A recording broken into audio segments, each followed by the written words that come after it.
할렐루야. 오늘 또 말씀을 공부하는 자리에 나오신 여러분들을 주님의 이름으로 환영하고 축복합니다.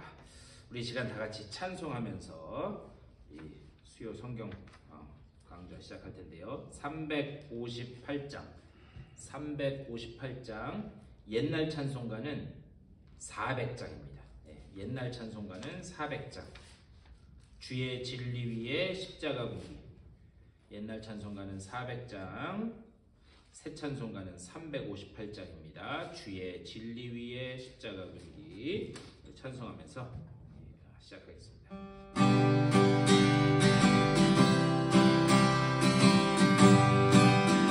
주의 진리 위에 십자가 군기 주의 진리 위에 십자가 군기 하늘 높이 들고서 주의 군사되어 용맹스럽게 찬송하며 나가세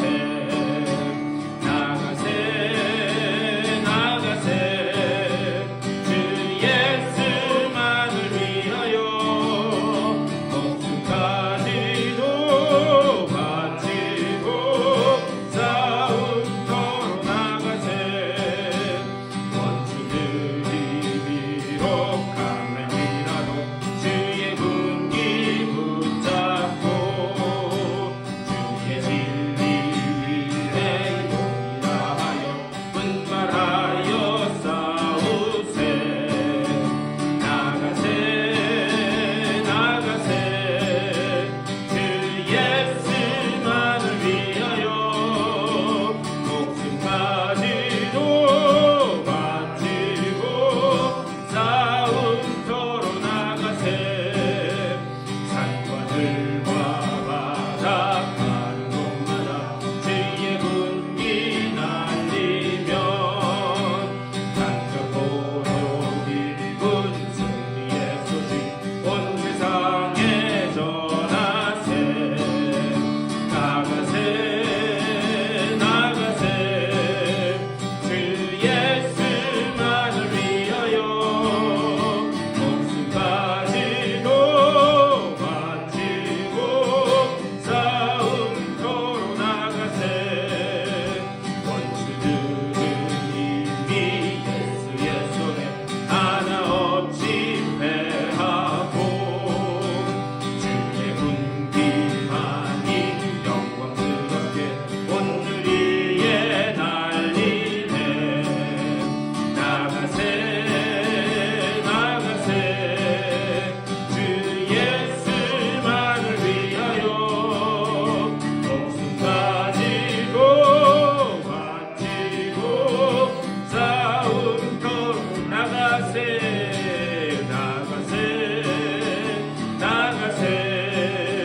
주 예수만을 위하여 목숨까지도 바치고 싸움터로 나가세. 받은 은혜를 사모하는 마음 가지고 우리가 들을 수 있는 귀를 허락해달라고 다 같이 기도하며 나가겠습니다. 주님의 크신 사랑과 은혜를 감사드립니다. 아버지 오늘 이 아침에도 저희를 불러주셔서 주님의 말씀을 나누게 하여 주시니 감사를 드립니다. 아버지의 말씀의 자리에 주여 성령으로 위대하게 임재하여 주시고 우리가 듣는 이 말씀 가운데 주여 주님의 뜻이 깨달아지게 하여 주시고 아버지 주님께 함께 하시고 아버지 우리 해주시며 들을 수 있는 길을 허락하여 주시사 주님의 말씀을 아버지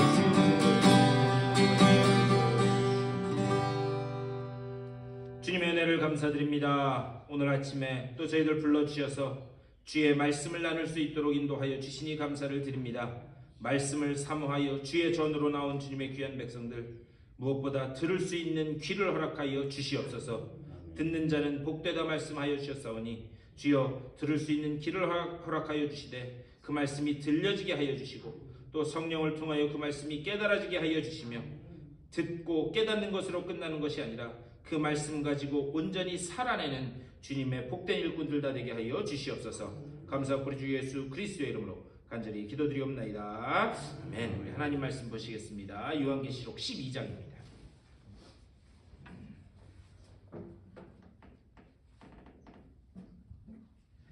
요한계시록 12장 1절 말씀부터 보겠습니다.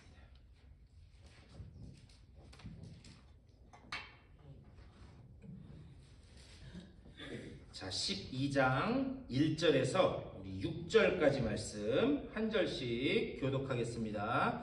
하늘에 큰 이적이 보이니 해를 옷 입은 한 여자가 있는데 그 발 아래에는 달이 있고 그 머리에는 12별의 관을 썼더라. 이 여자가 아이를 베어 해산하게 되매 아파서 애를 쓰며 부르짖더라. 하늘에 또 다른 이적이 보이니 보라, 한 큰 붉은 용이 있어 머리가 7이요 뿔이 10이라. 그 여러 머리에 7 왕관이 있는데 그 꼬리가 하늘의 별 3분의 1을 끌어다가 땅에 던지더라. 용이 해산하려는 여자 앞에서 그가 해산하면 그 아이를 삼키고자 하더니 여자가 아들을 낳으니 이는 장차 철장으로 만국을 다스릴 남자라. 그 아이를 하나님 앞과 그 보좌 앞으로 올려가더라. 그 여자가 광야로 도망하며 거기서 1260일 동안 그를 양육하기 위하여 하나님께서 예비하신 곳이 있더라. 아멘. 오늘 이 말씀 가지고 또 우리 말씀 나누겠습니다. 우리 이제 요한계시록 딱 절반에 왔어요. 딱 절반에. 자, 요한계시록이 그렇게 어려운 게 아니라고 제가 말씀드렸습니다. 뭐 이런 상징이 많이 있고 숫자가 계속 14만 4천 나오고 뭐 나중에 뒤에 가면 666도 나오고 뭐 이러니까 복잡한 것 같지만 그 전체 구조를 보면 그렇게 복잡한 게 아니에요. 처음에 뭘로 시작했어요? 처음에 7? 처음에 뭘로 시작했어요? 7교회. 네, 그러니까 주일에 혼자서 예배드리던 이 사도 요한이 환상을 받게 된 과정을 설명한 다음에 제일 먼저 7교회를 말씀했어요. 자, 7교회 다음에 또 뭘 말씀했죠? 7인. 네, 7인을 띄는 거에 대해서 말씀을 했어요. 자, 7인을 띄고 그 다음에 뭐 했어요? 우리 지난주까지. 나팔. 네, 7. 보니까 제가 앞에서 할 때 이 성경 공부 인담서 보니까 뭐 많이 적으시는 것 같던데 그 적어놓은 것 빨리 보세요. 자, 7 나팔 했어요. 7 나팔. 그리고 이제 오늘 딱 12장이 딱 중간에 온 겁니다. 그런 다음에 제가 또 말씀드렸어요. 이 뒤에 가면 어린 양의 혼인잔치가 나오고 그리고 7 뭐죠? 대접. 예, 7 대접이 나오고 이제 7 대접은 아마 다음 주나 그 다음 주쯤부터 할 것 같아요. 7 대접이 나온 다음에 어린 양의 혼인잔치가 나오고 어린 양의 혼인잔치가 끝나면 천년왕국에 대해서 말씀이 나오고 그 다음에 아멘 주 예수여 어서 오시옵소서. 아멘 주 예수여 어서 오시옵소서. 그러면서 끝난다고 말씀드렸어요. 그러니까 복잡하게 생각하지 마시고 이 구조 안에서 요한계시록 말씀을 잘 읽으면 이것을 통해서 우리에게 하나님이 주시는 말씀을 우리가 이해할 수 있다 말씀드렸어요. 자, 그래서 지난주에 7 이제 나팔에 대해서 말씀드렸습니다. 자, 지난주에 하신 7 나팔을 한번 잘 생각해 보세요. 특별히 여러분 이 앞에 11장 19절 말씀 보세요. 11장 19절 말씀. 자, 11장 19절 말씀 다 같이 읽겠습니다. 시작. 이에 하늘에 있는 하나님의 성전이 열리니 성전 안에 하나님의 언약궤가 보이며 또 번개와 음성들과 우레와 지진과 큰 우박이 있더라. 아멘. 자, 하늘 성전이 환상 중에 열렸어요. 사도 요한에게. 그랬더니 거기에 뭐가 있었대요? 네. 이렇게 우물우물하지 마시고 본 거 그냥 말씀하시면 뭐가 있었대요? 네, 언약궤가 있었대요. 예. 지금 하늘 성소에 언약궤가 보였어요. 그러면서 거기 뒤에 뭐라 그러느냐? 그 언약궤가 보이면서 또 번개와 음성들과 우레와 지진과 큰 우박. 제가 말씀드렸어요. 성경에서 지진과 우레와 큰 음성과 이런 것들은 뭐의 임재를 이야기한다, 상징한다? 하나님의 임재를 상징한다 말씀드렸어요. 그래서 시내산 꼭대기에 모세가 올라갔을 때, 이스라엘 백성들은 시내산 밑에 있었어요.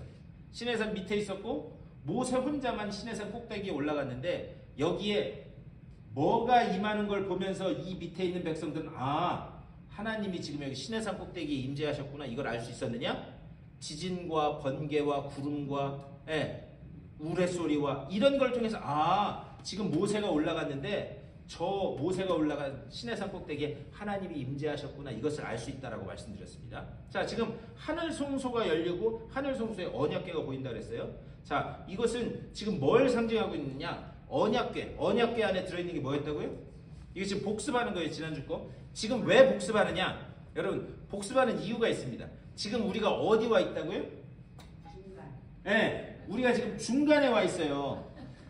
학교 다녀보셨잖아요, 여러분들. 중간까지 배우고 나면 뭐 봐요? 중간고사. 그렇죠, 중간고사. 시험은 안 볼 거예요. 시험은 안 보지만 어쨌든 저희 애들이 지난 2주간 방학이었거든요. 방학이고 이제 어제 이제 처음으로 학교를 갔어요. 방학 끝나고 그러니까 봄방학 끝나고 갔는데 저희 정원이가 큰 애가 아침에 가면서 너 숙제 많을 것 같으냐? 그랬더니 항상 많대요. 봄방학이 끝나고 나면 가을방학도 끝나고 나면. 그래서 왜 그러냐? 그랬더니 봄방학을 중심으로 앞에 그리고 뒤로 이렇게 나눠지는데 앞에 뭘 했는지 분명히 선생님 숙제를 많이 내줄 거라는 거예요. 예. 그래서 그걸 잊어버리지 않고 이 뒷부분을 하게 하려고. 아니나 다를까 어제 밤 11시가 다 되도록 숙제하다가 못하고 그냥 갔어요. 다행히 오늘까지가 아니라 오늘 밤에도 이제 밤늦게까지 해야 된다는데 자 지금 그 차원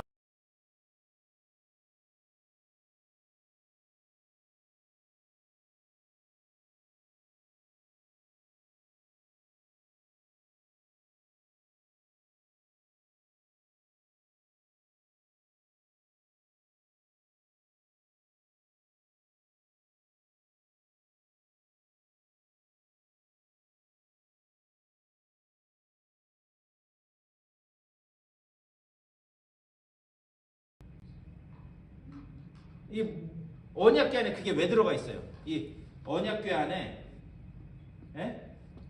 언약궤 안에 여기 이렇게 천사가 이렇게 보고 돼 있죠. 언약궤에 이게 왜 담겨 있었다 그랬어요? 그 세 개가 인간이 얼마나 철저하게 불순종한 존재인지를 언약궤 안에 담긴 그 물건을 통해서 볼 수 있다 그랬어요. 이거 들은 거 같기도 하고 이거 시험 봐야 되겠네. 어제 저녁에 뭐 드셨는지도 기억 안 나시죠 지금? 자, 이스라엘 백성이 광야에 들어가자마자 두 가지 문제에 봉착했는데 첫 번째는 뭐였느냐? 물 마시는 문제였어요. 두 번째는 먹는 문제였어요. 그래서 그 사람들이 모세를 향하여 원망을 가지고 부르짖었다라고 그러는데 사실 그거는 모세를 향하여 원망을 부르짖은 게 아니라 하나님을 향하여 부르짖은 거예요. 아니 우리가 먹을 게 없어서 여기 광야에서 굶어 죽게 생겼습니까?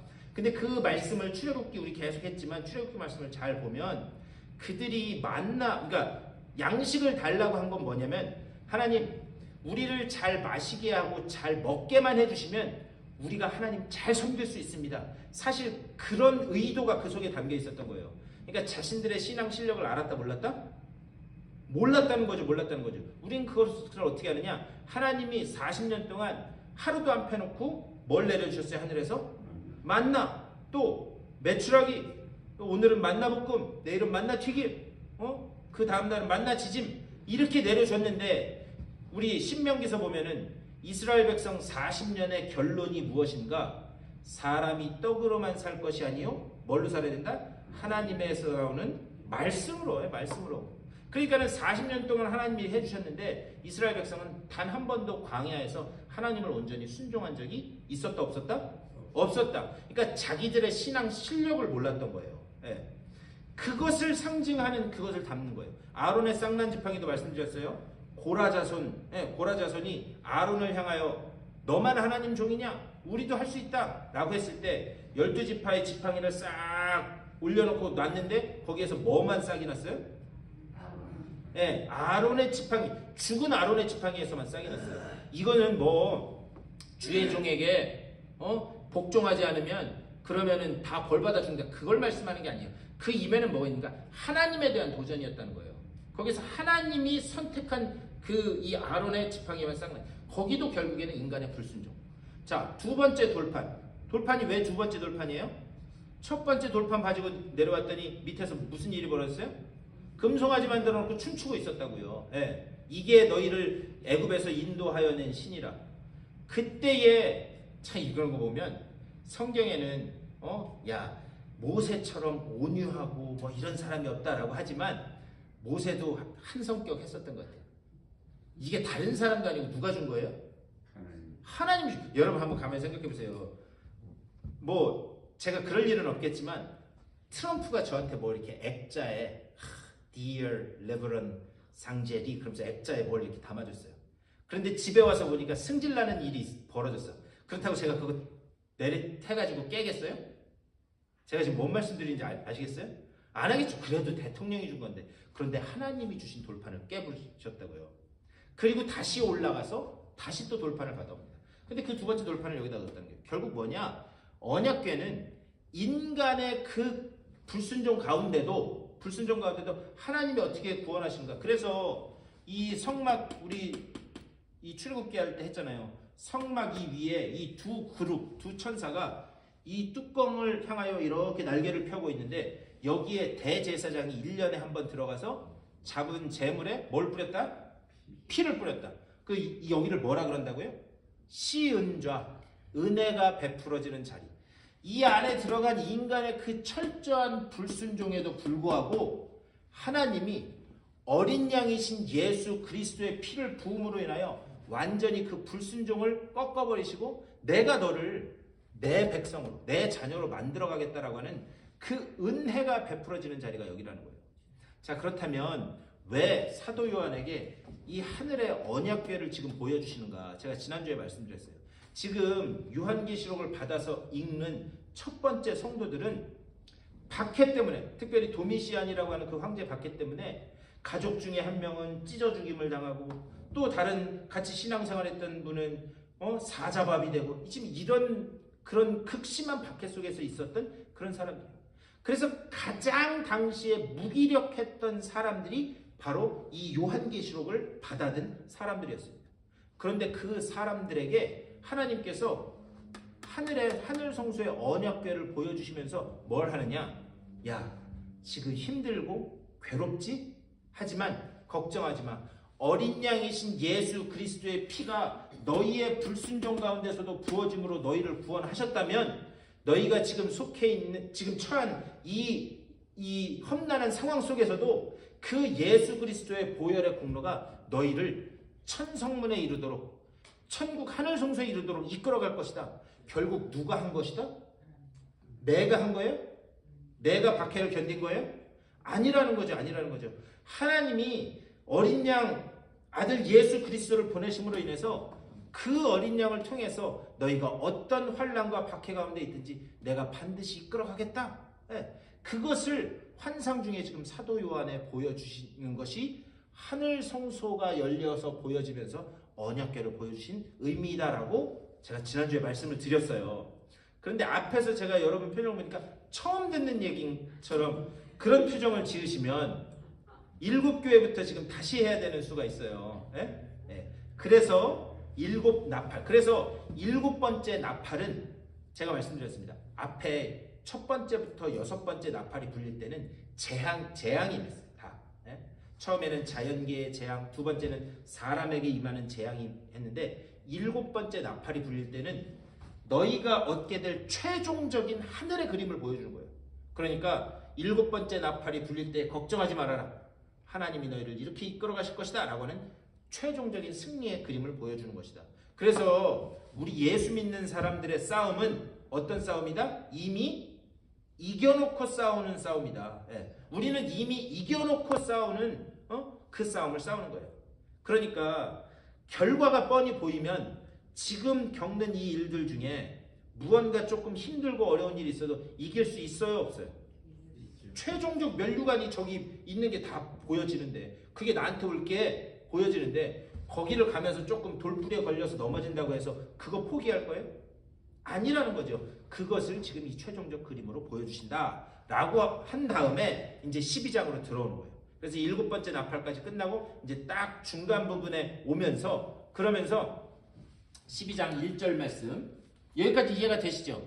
된다 안 된다? 됩니다. 이렇게까지 쉽게 설명하는데 이해 못하면 그건 제가 여러 번 말씀드려요. 주님 오셔도 그건 이해 못 시킨다고. 자, 그런 다음에 12장 1절 말씀 우리 다 같이 다시 한번 읽겠습니다. 시작. 하늘에 큰 이적이 보이니 해를 옷 입은 한 여자가 있는데 그 발 아래에는 달이 있고 그 머리에는 12별의 관을 썼더라. 아멘. 자, 여러분 하늘에 큰 이적이 보인대요. 근데 여러분 성경책에 혹시 이적 이렇게 한 다음에 1 이렇게 하고 요 제일 성경책 밑에 보면 뭐라고 써 있는 거 있으세요? 표적. 예. 또 좋은 성경책 가지신 분들은 다 있어요. 예. 또는 표적이라고 돼 있어요. 자, 하늘에 큰 이적이 보이니 제가 이적 아니면 표적이라는 거예요. 여러분, 이적이나 표적이라고 하면은 어떤 느낌이 드세요? 이적이나 표적. 뭔가 기적. 무슨 초월적인 막 이런 게 그런 거를 이적, 표적이라고 하지 않나요? 예? 그렇죠. 예, 그렇죠. 우리는 이적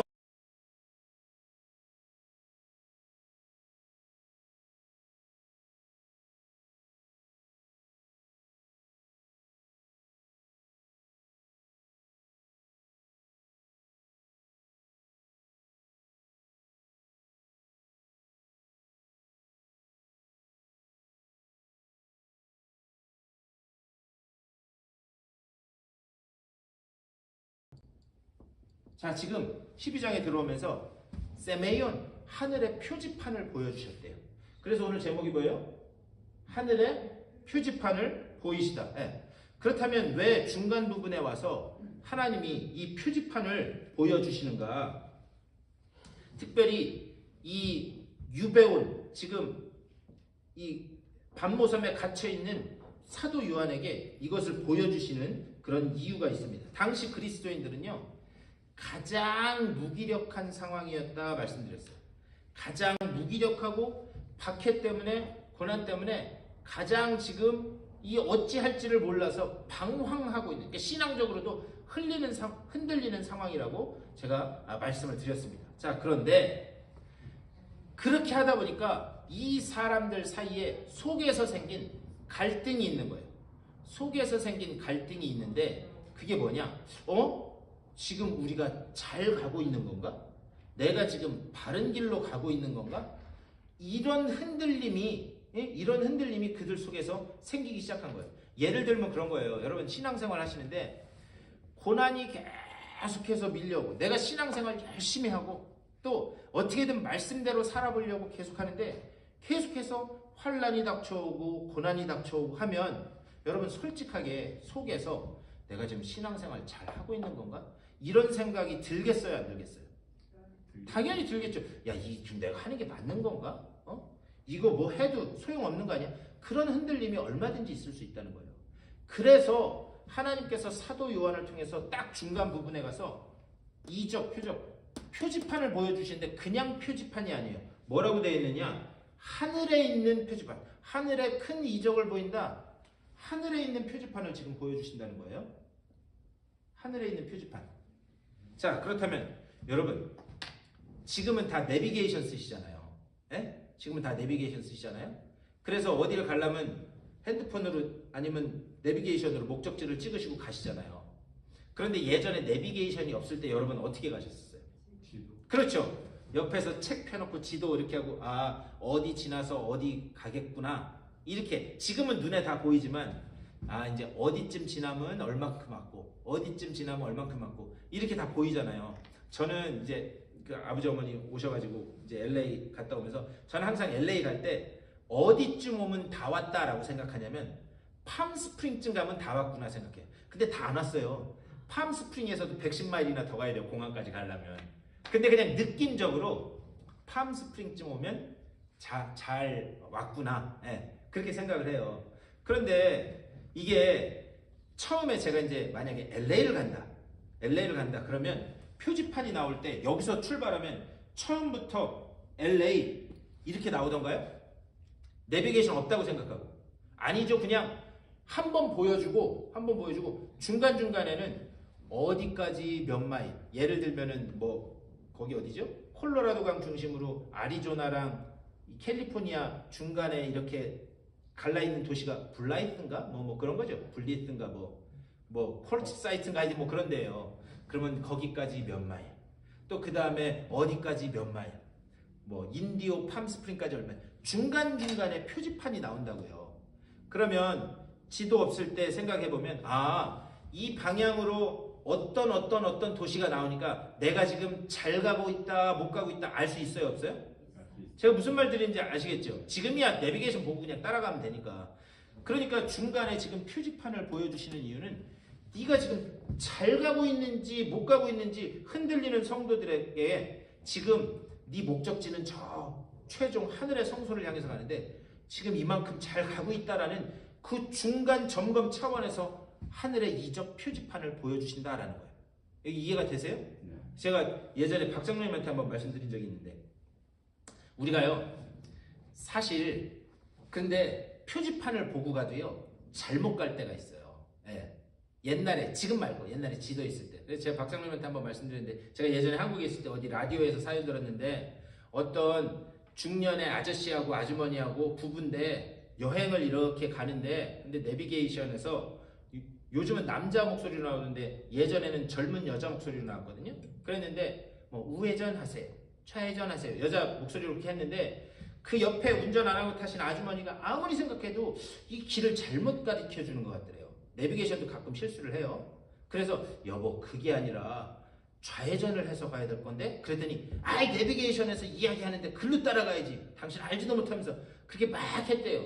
근데 그 목적지 가르쳐 주는 대로 가봤더니 목적지가 제대로 왔어요 안 왔어요? 엉뚱한 데 도착한 거예요. 그랬더니 그 옆에 탔던 아내이신 그 이 여자분이 아이고 젊은 년 목소리 따라가더니 잘 됐다 그러더래요. 웃자고 하는 얘기예요. 예.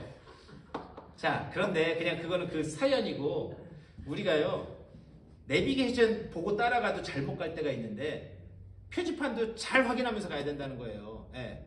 그래서 지금 이 표지판을 보여주시는 이유는 뭐냐? 네가 지금 잘 가고 있다? 이것을 중간에 확인 차원에서 지금 보여주시고 있다. 자 그렇다면 왜 이 지금 당시에 이 요한계시록을 받은 이 사람들이 이러한 혼란을 내가 지금 잘 가고 있는 건가? 이런 혼란을 겪게 됐는가? 왜 그러냐면요 사실 성경의 기초와 하나님 말씀의 기초와 이 뭐죠? 세상의 이 가치는 다를 수밖에 없습니다. 그래서 오늘 말씀에도 제가 오늘 새벽에도 말씀드렸지만 세상 사람들이 살아가는 가치와 오늘날 우리가 살아가는 이 세상의 가치가 다르기 때문에 그 가치가 충돌하면서 말씀대로 성경의 가치대로 살아가려고 하는 사람들은 흔들릴 수밖에 없어요. 자 이거를 뭐라고 말씀하느냐 우리 성경 한번 여기 쫙 표시해 놓으시고 신약 성경 누가복음 한번 보십시오. 누가복음 22장 몇 쪽에 있냐면 누가복음 22장 133쪽에 있네요. 제가 가진 성경책 135쪽에 있네요. 135쪽. 네. 135쪽 누가복음 22장 28절. 누가복음 22장 28절 말씀 신약성경 135쪽쯤에 있어요. 자, 우리 28절 다 같이 한번 읽어볼까요? 시작. 너희는 나의 모든 시험 중에 항상 나와 함께 한 자들인즉. 예, 아멘. 자, 한 절이에요. 자, 이게 무슨 이 누가복음 22장은 무슨 말씀을 하고 있는 거냐면 이제 주님이 십자가를 지고 돌아가시기 위해서 이제 예루살렘을 향해서 이렇게 예루살렘에서 이제 마지막 때를 준비하면서 제자들과 함께 식사하시면서 나누는 이 장면이에요. 그런데 예수님은 지금 십자가를 지고 돌아가셔야 되는데 제자들 사이에서 어떤 그런 일들이 벌어졌냐면 누가 크냐? 그러니까 주님은 지금 십자가를 짊어지시고 돌아가시기 위해서 세상 죄를 대속하기 위해서 오셨는데 제자들 사이에서는 누가 나중에 예수님의 나라가 하나님의 나라가 임할 때 누가 큰 자리에 앉을 거냐 그거 가지고 싸움을 했습니다.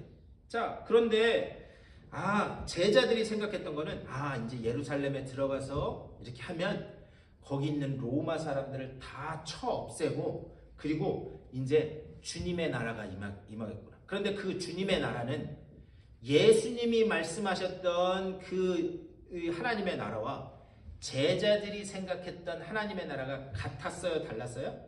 달랐어요. 주님이 말씀하신 그 나라는 뭐냐? 주님이 십자가를 짊어지시고 골고다 언덕에서 돌아가심으로 인해서 그래서 온 세상의 죄를 단번에 대속하심으로 인해서 그래서 하나님의 나라의 백성이 된 하나님 나라가 임하실 것을 말씀했는데 제자들이 생각했던 건 뭐냐면은 주님이 오시면 그 주님의 나라에서는 저 로마 군인들과 이런 것들 완전히 다 싹 쓸어버리는 그런 나라가 올 것이다. 이렇게 서로 이 차이점이 있었다라고 하는 사실이에요. 자, 그런데 왜 그렇다면 주님의 나라, 제자들의 나라 그게 다름에도 불구하고 여기 28절에 뭐라 그러느냐? 너희는 나의 모든 시험 중에 항상 나와 함께한 자들인즉 29절도 한번 다 읽어보세요. 시작. 내 아버지께서 나라를 내게 맡기신 것 같이 나도 너희에게 맡기고. 예, 아멘. 자, 지금 보면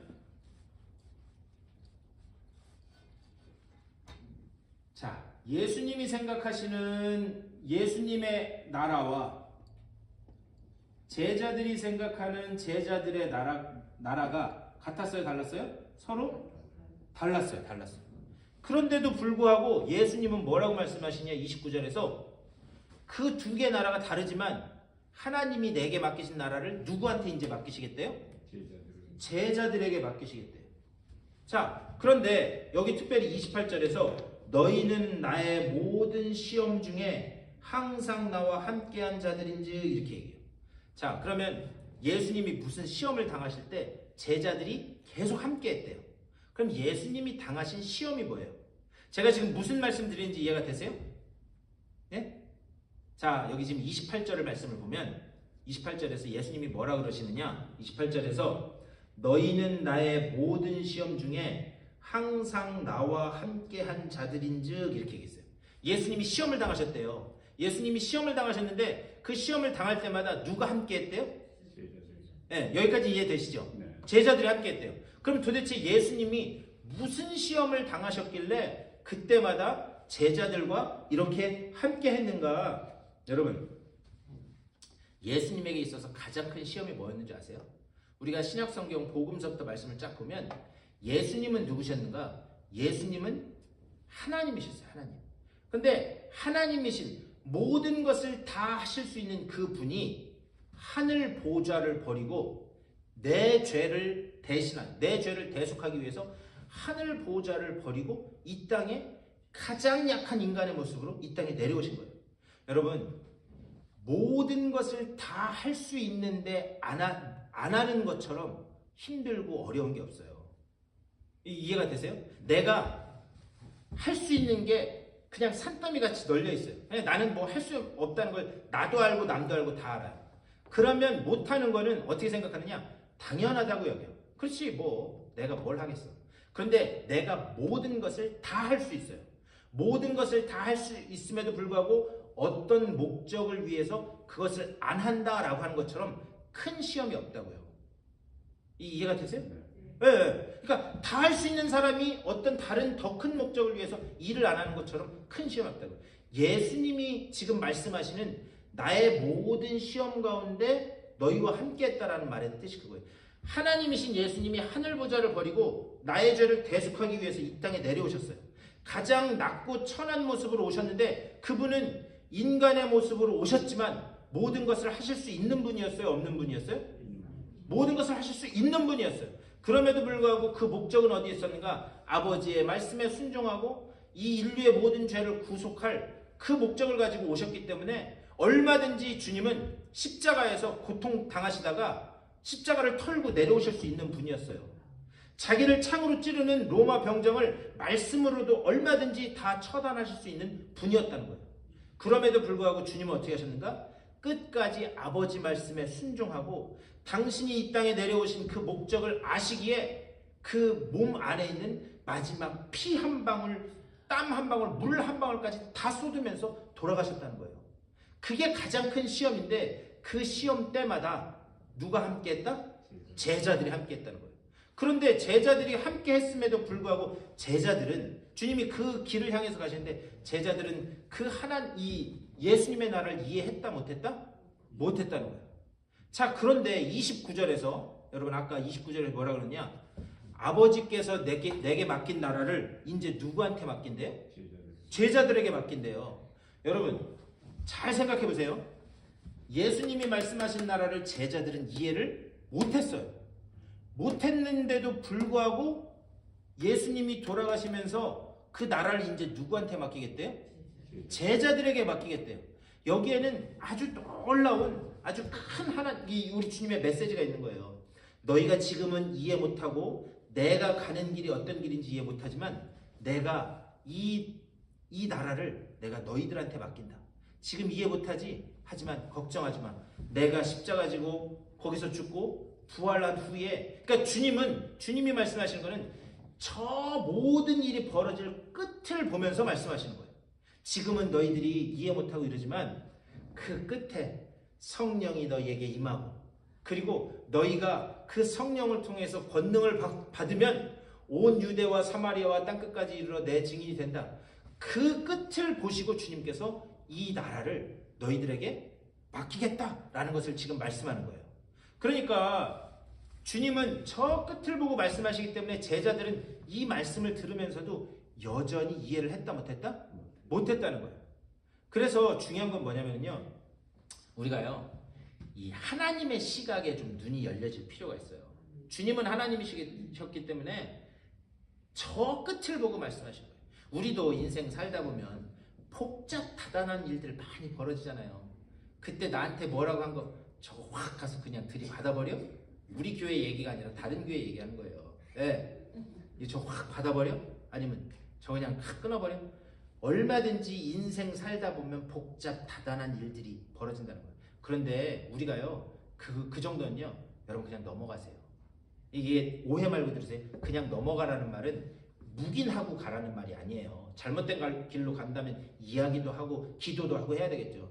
그런데 이해하고 넘어가라는 소리는 주님이 제자들을 향해서 그러셨던 것처럼 여러분들도 저 끝에 하나님의 시각에서 눈이 열려지면, 그러면 그렇지, 아버지께서 당신이 선한 길로 인도하시겠지, 저 생명의 면류관 있는 길로 인도하시겠지. 우리가 하나님의 시각에 눈이 열려지면 이 지금 삶에서 벌어지는 자질구레한 이 일들에 매몰돼서 거기에 빠져서 헤어나오지 못하고 허우적되는 그 일을 벗어날 수 있다라는 차원에서 여러분 통 크게, 제가 예전에 한번 설교하면서도 말씀드렸어요. 여러분 통 큰 그리스도인들이 다 되실 수 있게 되기를 주님의 이름으로 축원합니다. 네. 그러니까 그 시각에 눈이 열려진다. 우리가 그것을 기도해야 돼. 그 시각에 눈이 열려지게 해달라. 이게 조금 길어서 오늘은 2절까지밖에 못하겠는데, 자 다시 오늘 요한계시록 12장, 요한계시록 12장으로 오셔서 이제 좀, 자 그래서 여기서 한 가지만 말씀드릴게요. 자 그러면서 중간에 지금 표지판을 보여준다고 말씀드렸어요. 표지판, 이걸 왜 보여주시는가? 너희들이 지금 잘 가고 있다, 흔들리지? 걱정하지 마. 마지막 끝날까지 내가 너희와 함께하면서 이기게 할게.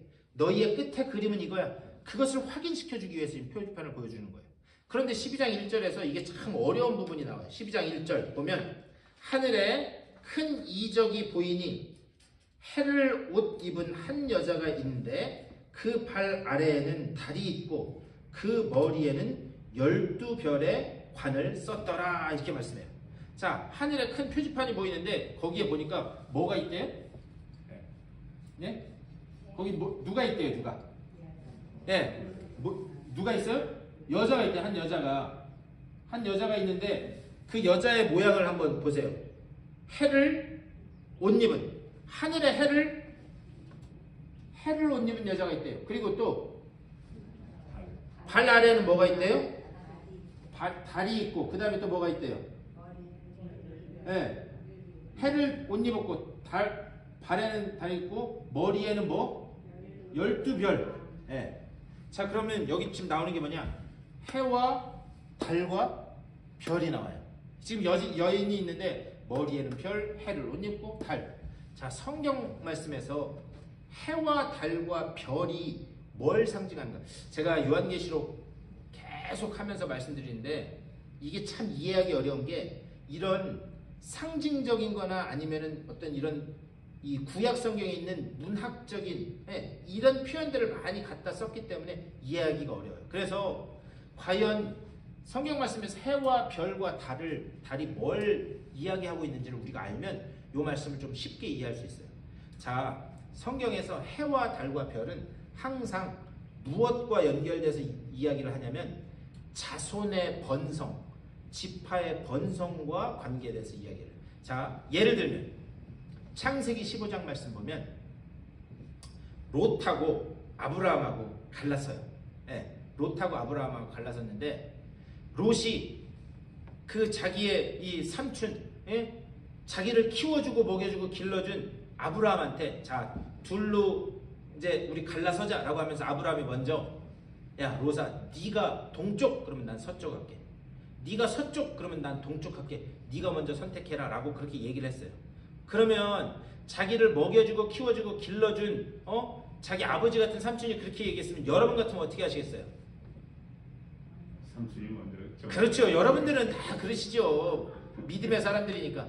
아니 저희 삼촌 제가 어떻게 감히 그래. 삼촌이 먼저 동쪽 하시면 제가 서쪽 하고 서쪽 하시면 동쪽 할게요. 그런데 이 싸가지 없는 놈이 어떻게 했어요?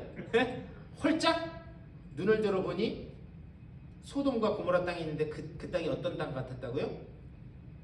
에덴 동산 같고 하나님의 동산 같고 애국 땅 같았다. 그러니까 자기가 죽을 자리인지 모르고 갔어요. 그런데 성경 말씀에는 기록이 안 돼 있는데 그거를 딱 보면 여러분 사람 눈은 비슷해요 달라요? 비슷해요. 에? 어디 살면 좋은 데인지 알아요 몰라요? 알지. 예, 어디가 좋은 땅인지 사람 눈은 다 비슷해 다 알아요. 그러니 성경에 기록돼 안 되는데 그냥 제 생각이에요. 아마 먼저 저 삼촌이 선택하십시오. 그러면 아브라함이 거기 찜해줬을 것 같아. 이거 어디 가서 뭐 이상한 얘기하면 저 이단으로 불리니까 그냥 이건 제 생각이에요. 찜해놨을 것 같아. 거기 보니까 물도 많고 목초지도 있고 좋아. 예, 찜해놨을 것 같아요. 그런데 족한 녀석이 홀딱 거기를 찜했네? 그러면 그 속에 허탈감이 있었을까요? 없었을까요? 성경에는 없는 얘기예요. 그냥 우리가 상상해보자는 거예요. 허탈했을 것 같아요. 그랬는데 성경에 기록되어 있지만 아마 하나님도 그 마음을 아셨던 것 같아요. 그래서 아브라함을 불러내십니다. 불러내서 하늘에 뭘 보라 그래요? 별을 봐라. 이 땅에 바다에 뭐를 봐라? 모래를 봐라. 내가 네 후손을 반드시 내가 그렇게 만들겠다. 예. 별과 달과 해 이런 것들은 이 뒤에도 뭐 창세기 계속해서 나오는데 이 자손의 번성과 이 관계된 그런 이야기입니다. 자 그런데 이 여인 12절에 나오는 지금 머리에 12별을 썼고 발 아래는 달이 있고 하늘에 있는 이 해에 있는 이 여인이 2절 말씀. 자 2절 시작. 이 여자가 아이를 베어 해산하게 되매 아파서 애를 쓰며 부르짖더라. 자 2절에 보니까 아이를 베어 해산하게 되매 아파서 애를 쓰며 부르짖더라. 지금 애를 낳았어요 안 낳았어요? 아직 안 났어요. 아직 안 낳았죠. 네. 지금 막 애를 낳으려고 막 애를 낳을까 말까 지금 그러고 있는 상황이에요. 자 그렇다면 아이를 베어서 자 2절을 잘 보면서 한번 보세요. 아이를 베어서 해산할 때가 되어서 아파서 그러면서 애쓰며 부르짖는다. 여기에 어디에 강조점이 있을 것 같아요? 제 이해가 말씀이 2절을 보시면서 여러분 2절을 보시면서 애를 베어 해산하게 되면 아프고 애를 쓰고 부르짖는다. 지금 아프고 애를 쓰고 부르짖는 여기 어디에 강조점이 있을 것 같으세요? 부르짖는. 네. 장로님이 아주 이 선견지명. 왜 그러냐면 이제 이 원문을 이렇게 해석을 보면 그게 문법적으로는 분사라 그러는데 뭐 그런 거 모르셔야 돼요. 근데 다 뭐를 이렇게 강조해서 이야기하기 위해서 아프고 애를 쓰고 한다라는 걸 이야기하냐면 부르짖는다라는 것을 강조하기 위해서 이 앞에 지금 이야기를 하고 있어요. 자 그렇다면 이 여인이 지금 애를 아직 안 낳았는데 그냥 막 어떻게든 애 낳기 전에 막 부르짖고 막 이렇게 고통스러운 가운데 막 한대요. 도대체 이게 뭘 이야기하는 건가? 여러분 이 말씀만 보고는 이게 도대체 뭔 이야기를 하는지 아시겠어요? 모르겠어요?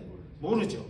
자 그렇다면 우리가 하나님의 말씀을 이렇게 읽을 때에 가장 중요한 성경을 이해하는 원리가 있는데 성경은 성경으로 이해한다라는 게 가장 그 첫 번째 원리예요. 그러니까 여기서 신약 성경에서 이해한다는 거는 어디 가서 찾으면 된다? 구약 성경 가서 찾으면 된다. 자, 구약 성경에서 뭐라고 이야기하는지 한번 보셨으면 좋겠어요. 자, 이사야서 여기 성경책 딱 표시해 놓으시고 구약 성경 이사야서 26장 예레미야 앞에 이사야서가 있어요. 이사야서 26장이 구약 성경 페이지 있죠? 26장 16절인데요. 996쪽 구약 성경 996쪽에 있어요. 자, 구약 성경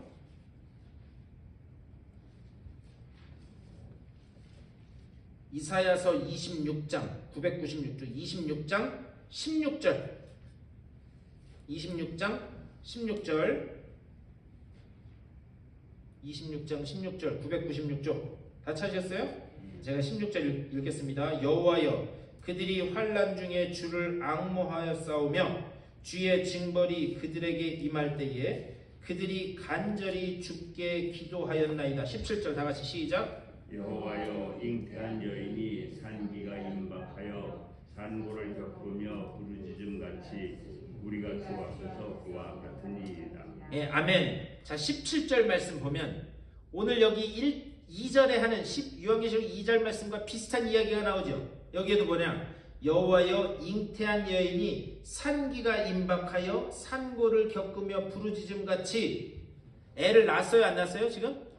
아직 안 낳았어요. 예. 이 똑같은 표현이 나옵니다. 자, 그러면서 18절 다 같이 읽겠습니다. 시작. 우리가 잉태하고 산고를 당하였을지라도 바람을 낳은 것 같아서 땅에 구원을 베풀지 못하였고 세계의 거미를 출산하지 못하였나이다. 예, 아멘. 자, 이 이사야서 이 말씀은 이스라엘 백성이 하나님 앞에 불순종함으로 인하여 어떻게 하는가? 포로로 끌려가서 거기에서 당할 고통들을 이렇게 쭉 말씀하면서 죄악이 무엇인지 나중에 하나님이 어떻게 회복하실지 그런 것들을 말씀하고 있는 게 이게 이 이사야서 26장 말씀이에요. 그런데 18절 말씀 보면 지금 애 낳으려고 죽으려고 고생하다가 그러다가 애를 이제 18절에서는 낳았어요, 안 낳았어요? 예? 낳은 거죠. 예. 잉태하고 산고를 당하였을지라도 바람을 낳은 것 같아서 힘들어 하다가 그러다가 배 아파서 그래서 애를 낳은 것 같은데 뭘 낳았대요? 바람을 낳았대요. 무슨 얘기냐? 쉽게 말하면 헛수고 했다는 거예요. 헛수고. 생명을 낳아야 되는데 생명을 낳은 게 아니라 뭘 낳았대요? 바람, 헛수고를 낳았다는 거예요. 죽어라고 고생한 것 같은데 산고를 갖고 고생한 것 같은데 결국 낳은 거는 헛수고를 낳았다는 거예요. 자, 그런데 과연 그러면 이게 뭘 이야기하는 건가? 자, 조금 더 뒤로 가서 이사야서 66장을 가보세요. 이사야서 66장 1048쪽에 있네. 1048쪽 좀 뒤로 가면 이사야서 66장 7절 1048쪽에 있어요.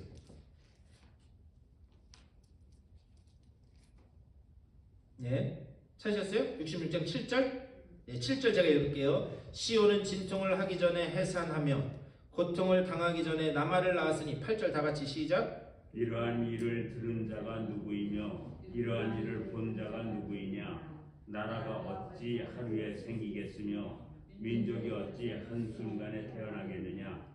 그러나 시온은 진통하는 즉시 그 아들을 순산하였도다. 자, 아멘. 자, 그런데 진통하면서 애를 낳은 것 같아서 낳았더니 헛수고를 낳은 것 같은데 근데 지금 여기 8절에서 뭐라고 그러냐?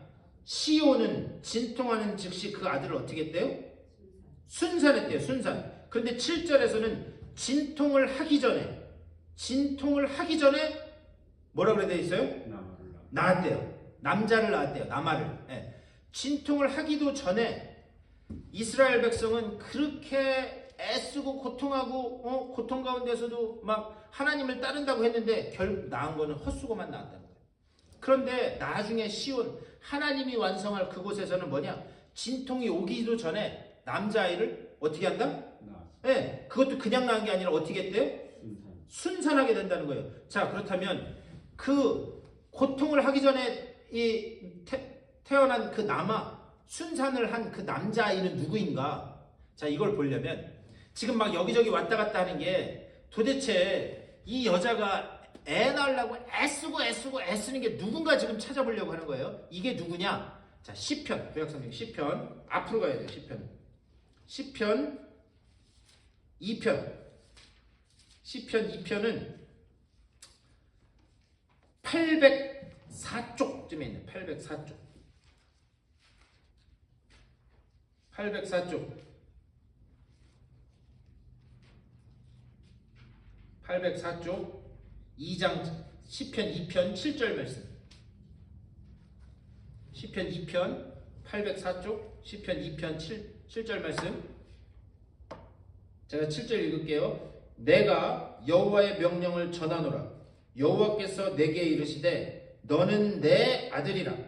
오늘 내가 너를 낳았도다. 8절 시작. 내게 구하라. 내가 이방 나라를 네 유업으로 주리니 네 소유가 땅 끝까지 이르리라. 자, 9절 시작. 네가 철장으로 그들을 깨뜨리며 질그릇같이 부수리라 하시도다. 아멘.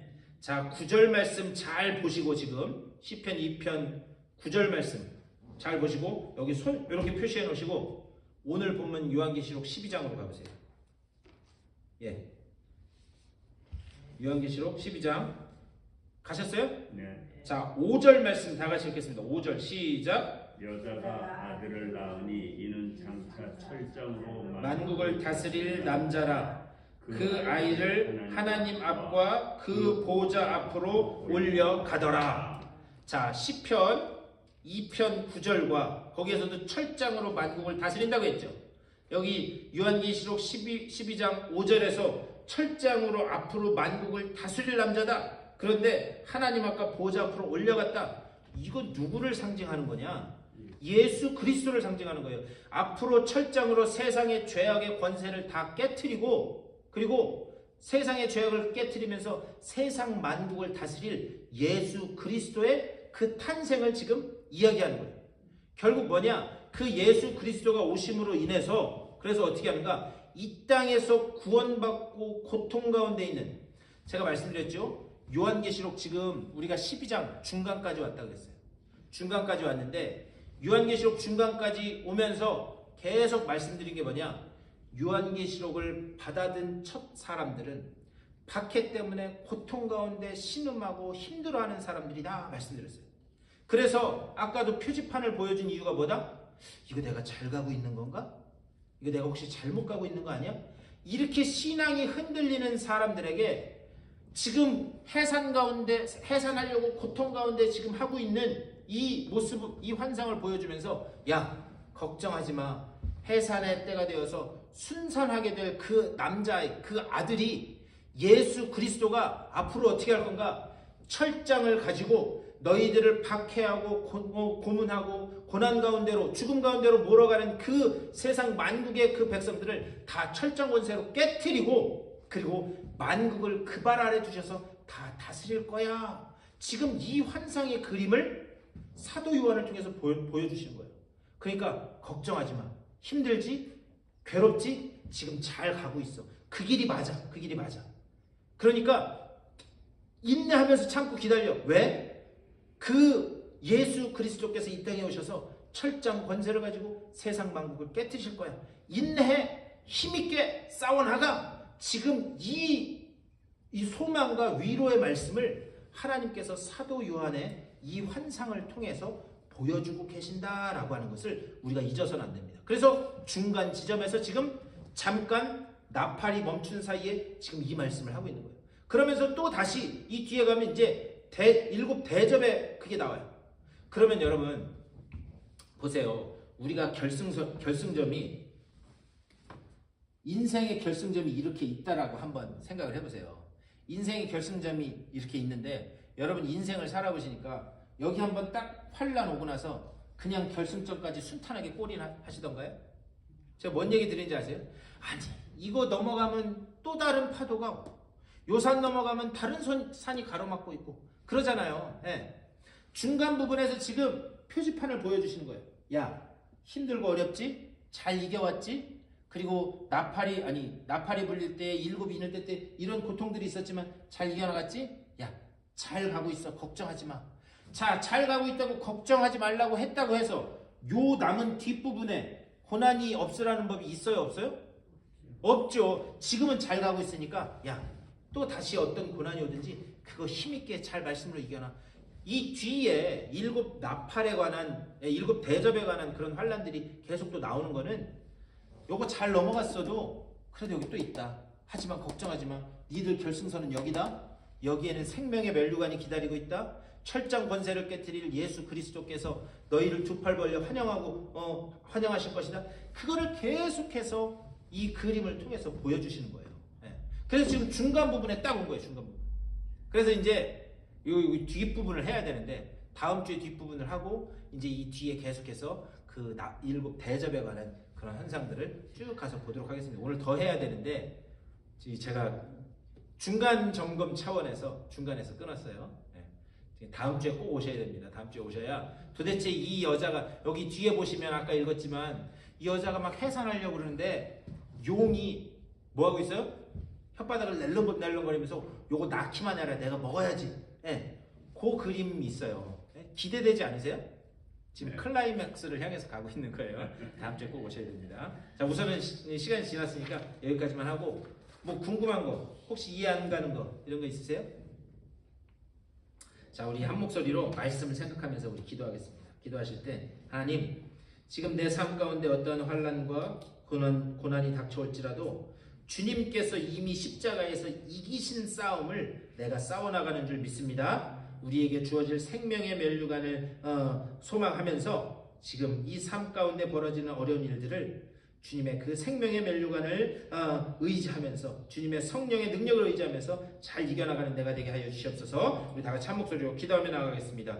우리 주님의 크신 사랑과 은혜를 감사드립니다. 아버지, 우리의 삶 가운데 여러 가지 고난과 고통이 밀려올지라도 아버지여, 주님께서는 계속해서 표지판을 보여주시면서 내가 잘 가고 있는지 어떤지 아버지여 우리를 바른 길로 인도하고 계심을 믿습니다. 주여, 그 주님께서 인도하시는 그 손길에 우리가 순종하면서 아버지여 환난과 고난 가운데 소망을 품게 하여 주시고 하늘의 면류관을 바라보게 하여 주시며 그 인도하시는 길로 순종하며 나아가는, 그리하여 주님 예배하신 그 생명의 면류관을 온전히 얻는 우리들의 삶이 될 수 있도록 인도하여 주시옵소서.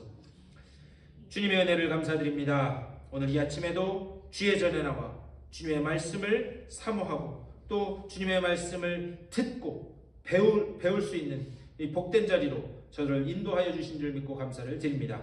아버지여, 우리의 삶 가운데 어떠한 고난과 환난이 닥쳐오든지 간에 주님께서는 여전한 손길로 우리를 붙들고 계시고 성령의 그 위로와 용기로 아버지여 우리가 함께 하시는 줄 믿사오니 성령을 의지하여 주님의 손을 의지하여 이 이겨놓은 싸움을 담대히 싸워나가는 주님의 복된 백성들 다 될 수 있도록 인도하여 주시옵소서. 오직 하늘의 면류관을 바라보며 나아갈 수 있도록 저들의 영의 눈을 열어 주시옵소서.